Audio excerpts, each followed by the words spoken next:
Hello everyone, today we're gonna see how to connect Yale camera to Wi-Fi. Follow these simple steps to successfully connect your Yale Assure Lock 2 to a Wi-Fi network. Firstly, launch the Yale Access app on your smartphone and select the home associated with your lock from your keychain. Tap the gear icon in the app to access lock settings and select your Yale from the list of connected devices. Scroll to the Utilities section and tap Connect to Wi-Fi Network. Select Start and follow the on-screen prompts. Tap Continue to begin the setup process.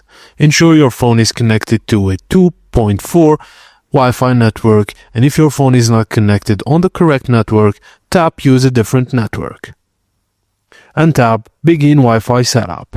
Enter your Wi-Fi password, and if your network does not require a password, check the box that says My network does not require a password. The connection process may take a few moments. Stay near the lock while completing the setup, and if successful, you'll see the confirmation, then tap Continue. After setup, the app will prompt you to test the Wi-Fi signal strength.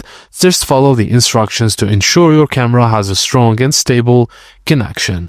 And that's it, guys, as simple as that. Thank you for watching, and please don't forget to like and subscribe for more.